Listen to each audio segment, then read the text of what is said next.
Our next talk is by Gilda Barabino, who is the president and professor of biomedical and chemical engineering at Olin College of Engineering. Gilda. Thank you, Ed, and thanks to NAE and NSF and all of the participants of this symposium for joining us today. So in the context of the goals of the symposium, and by way of example, I'm going to share some societal implications related to my NSF-funded work in the area of tissue engineering. And I'll also address some NSF support that I've received for other areas, including career development. I like to focus a bit on the impact of the work, but also on the impact of the NSF funding on the people doing the work. I'm a chemical engineer by training, and currently I am serving as president of Olin College and professor of biomedical and chemical engineering, having previously held appointments at Northeastern University, Georgia Tech, Emory University, and the City College of New York. My first support from NSF came in the form of a graduate fellowship in support of my graduate studies at Rice University. And I could not have known then that that was the beginning of career-long and career-impacting support from NSF. I like to start out by telling you a story, and it's a story about a wavy-walled reactor. I think it's important to get a sense of where some of the work comes from and how things get started.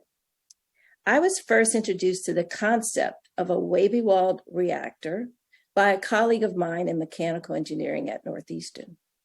In a fundamental investigation conducted by mechanical engineers characterizing hydrodynamics in vessels of various geometries, one of the geometries involved waves. Practically, the vessel with waves mimicked a cylindrical vessel outfitted with baffles, which are long plates attached to interior walls of reactors in order to enhance mixing. The introduction of smooth waves in the walls produced instabilities in the flow that enhanced mixing while minimizing shear. So to my mechanical engineering colleagues, the wavy-walled reactor provided an interesting model to visualize and characterize flow in the story. To me, the wavy-walled reactor provided a novel reactor for the enhanced cultivation of mammalian cells in an environment that increased mixing and uniform distribution of nutrients while minimizing shear that could damage cells. So hence the immediate task at hand was to translate the plexiglass open-top contraption used for flow characterization to a sterilizable bioreactor that could support cell cultivation. So we modified a spinner flask by introducing waves into its walls, and the wavy-walled bioreactor was created. Our first studies with the wavy-walled bioreactor were conducted in collaboration with industry, as we explored ways to enhance the production of proteins using microcarrier cultures by improving mixing while minimizing shear. So now that we had this wavy-walled bioreactor established as a tool for understanding cultivation of cells, and at the same time I had an upcoming sabbatical leave, I was thinking of finding ways for further applications of this new tool. And I turned to the emerging field of tissue engineering. I was fortunate to be awarded an NSF Visiting Professorships for Women grant for my proposal, Cultivation of Cell Polymer Tissue Constructs in Novel Bioreactors. As described by the NSF program announcement that got my attention, the VPFW program enables experienced women scientists and engineers to undertake advanced research and teaching at host institutions where they can provide guidance and encouragement to other women. My host institution was MIT, and my host was Bob Langer, one of the fathers of tissue engineering. And later, my work was funded again by an NSF grant, development of novel models for growth of engineered cartilage. And this funding actually helped support some work I was doing during a second sabbatical at Georgia Tech.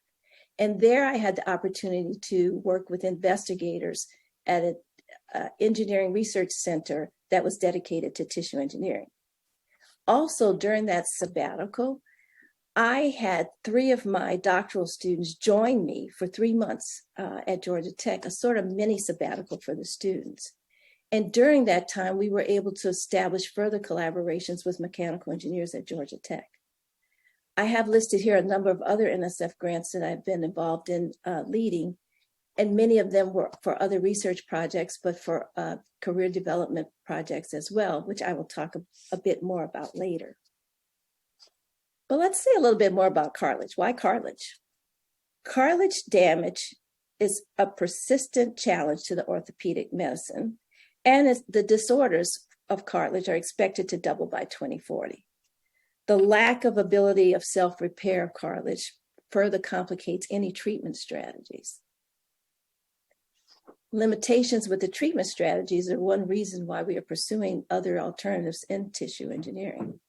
And these treatment strategies fall short in their ability to mimic native cartilage and fully restore function. So despite having a single cell type, the chondrocytes, cartilage has a stratified structure that is difficult to recapitulate. Some of the strategies shown here include marrow stimulation to induce regeneration from cells in the bone marrow, transplantation of grafts, implantation of constructs that were produced from the patient's cells, and matrix-assisted implants. So many of you who are familiar with tissue engineering and the tissue engineering paradigm would understand how we apply this and the goal of cartilage tissue engineering to develop engineered tissue constructs that mimic native cartilage. And they need to mimic in both the biochemical composition as well as the structure and the function. So it follows that this tissue engineering paradigm of harvesting cells from the patient, cultivating those cells on scaffolds within a biochemical and mechanical environment that recapitulates native tissue is a strategy worth pursuing. Hopefully, then you could use those constructs in preclinical and clinical studies. So in our studies, I mentioned to you, we had the Wavy wall bioreactor. This bioreactor did allow us novel and different flow environments that we could then characterize. The bioreactor provides an environment that incorporates various forms of stimuli, chemical and mechanical cues, to promote the growth of engineered constructs. So first we had to characterize the flow and the flow characteristics and patterns in the Wavy wall bioreactor. And once we did, we were able to elucidate cause and effect relationships between environmental factors and construct properties.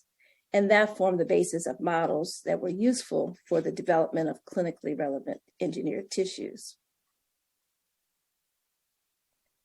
So there were a number of benefits and impacts of this work. Obviously, we had to collaborate across disciplines.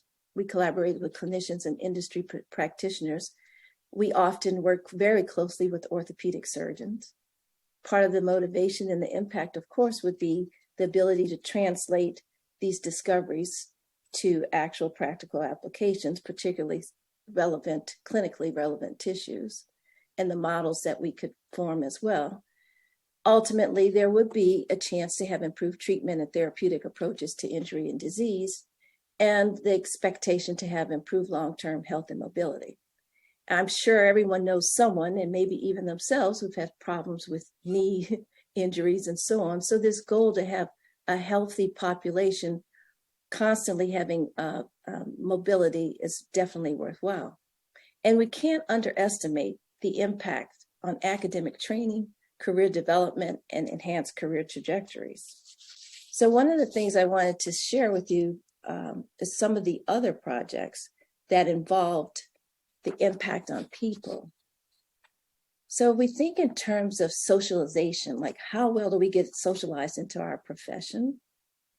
Understanding the unwritten and unspoken rules. I'm going to talk about one NSF-funded project that was called the Cross-Disciplinary Initiative for Minority Women Faculty. So focusing on socialization, Cheryl Lagon and I led a research-based cross-disciplinary initiative designed to understand and enhance the careers of women of color in academic engineering. In our chapter in Changing the Face of Engineering, the African American Experience, we describe many of the lessons learned, which were very important for moving forward and understanding the career trajectories, such as the importance of mentors, sponsors, and champions, the importance of community, communalism, community building, networking, and creating a sense of belonging, and the importance of collecting and analyzing longitudinal data disaggregated by race, ethnicity, and gender. It's worth pointing out that too often racialized and gendered structural constructs that shape how we view and experience organizational environments remain invisible and missing from our discourse. With our cross-disciplinary initiative, we provided opportunities for our cohort to reflect, raise consciousness, share experiences, and be empowered through the telling of their own stories. I'd like to tell you about another NSF-funded project, the Minority Faculty Development Workshop. The origin story for the Minority Faculty Development Workshop is an interesting one. There were a group of chemical engineering faculty, myself included, of color. We would meet annually at the AICHE, the American Institute of Chemical Engineering meeting, and formed informally a support group, so to speak. And in one of our evenings at one of the annual meetings, we said, wouldn't this be nice if we did this in a broader, stronger way, that we reached more people? So we actually approached NSF. We explained our concept about broadening the support network and networking for faculty of color in engineering. And we were funded for what became a series of workshops called the Minority Faculty Development Workshop that reached faculty of color in engineering, all engineering disciplines across the country for a number of years. And this is still work that is ongoing. Another project is the Engineering Dean's Forum on Broadening Participation. An origin story for this NSF-funded project: a group of engineering deans who are also members of the NSF Engineering Advisory Committee. We were talking about how might we support the community and the community of deans around sharing best practices and coming together and networking on what we could do specifically around forming and building partnerships around broadening participation. So this group has met nationally. We've also collaborated with the American Society of Engineering Education Engineering Deans Forum. And we recognize the unique and special positioning of deans and their ability to provide leadership in creating cultural shifts. And then if we look at the area of entrepreneurship, there's a dearth of women of color who are totally underrepresented in areas of technical entrepreneurship. So in this NSF-funded project, we wanted to elevate the national conversation around broadening participation of underrepresented groups in entrepreneurship, women of color in particular, and to do so by bringing and convening stakeholders, those who are knowledgeable experts in the academy, industry, investors, and existing and aspiring innovators and entrepreneurs. And with this, we are now coming up with a blueprint of ways to foster more innovation and inclusion in this particular space. One of our most recent activities was directed towards undergraduate students to help them with their training in this entrepreneurial space as well. And before I leave some of the areas of some of the workshops that we've worked on, I'd like to mention too that EFRI, our Emerging Frontiers in Innovation and Research, has also funded research in a workshop format, where we were looking to find ways to increase the success of women and people from underrepresented groups in the funding in areas that are related to interdisciplinarity, intersectionality, and convergence. And we've had success with that group as well. So I'd like to end by, again, drawing everyone's attention to the importance of not just funding and supporting and understanding the impact of the work that we do, but understanding how we support those who are carrying out the work. I'd like to again thank everyone who was participating here, and I look forward to further conversation. Thank you, Gilda, for a wonderful talk. Given that I'm a lifelong skier, and recently my orthopedic surgeon said I needed to get both of my knees replaced because I have no cartilage, which I've known. I'm desirous of you to speed up your work, please. Sure. Because I'm not excited to get both of my knees. He actually wanted me to get both my knees replaced in the same operation. And I'm like, well, no. But I do have a question, and it has to do with sort of the pursuit of very difficult things, because your work, unlike some of the earlier talks, relates to, directly to things that go into human beings and such. And I'm wondering if you can talk a little bit about what has surprised you, either pleasantly, because it was, I don't know, easier is the right word, but more accessible than you might have thought, or negatively, because it was just a lot more difficult as you've looked at your research and how you apply it into human beings.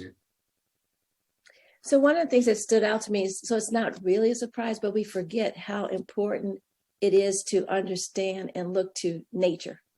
And the body is complicated, yes, but what we're trying to mimic is the body, the machinery of the body, the cells and the systems in the body. If we look at how the body evolved, if we look to nature, that's where the solutions are. Like, it's to just constantly remind ourselves that we're actually mimicking nature, and we're mimicking how the body works and how it's evolved. It's very smart. And so what we're trying to do is capture that complexity. And capturing the complexity is the real difficult part, because you can only bring so many elements together. So you're trying to bring the cells, but you need the cells in the environment that they normally would be in. They're next to other cells. They're subjected to forces. They're subjected to fluids, and they're subjected to them in a certain way. So yes, we're smart, but we really are needing to remember what it is that we're trying to mimic. Great, thank you. And then we're almost out of time, but I do want to ask you and congratulate you. You recently became president of AAAS, and you're also a member of the Academy. And the question I have is, what role and what else do you think both these kinds of organizations ought to be doing to, improve the education of minority and other diverse, underrepresented minorities? And, how do you imagine in your new role improving that situation? I think to attract and retain those who are from historically excluded groups, we need to have relevance. We need to have our areas, our disciplines, be it through the institutions of the professional societies, disciplinary societies, to show how our work, what we do, is relevant to their everyday lives, and how they can use what we do to improve their lives, their environments. It has been shown over and over that those who are from historically marginalized groups, women often, are drawn to fields, applications, problems that impact them in their communities. And if we engage people in problems and solutions to problems that impact their everyday lives and their communities, and we partner together to do that, I think that's a winning combination. Great. Well, thank you. And thanks again for a wonderful talk.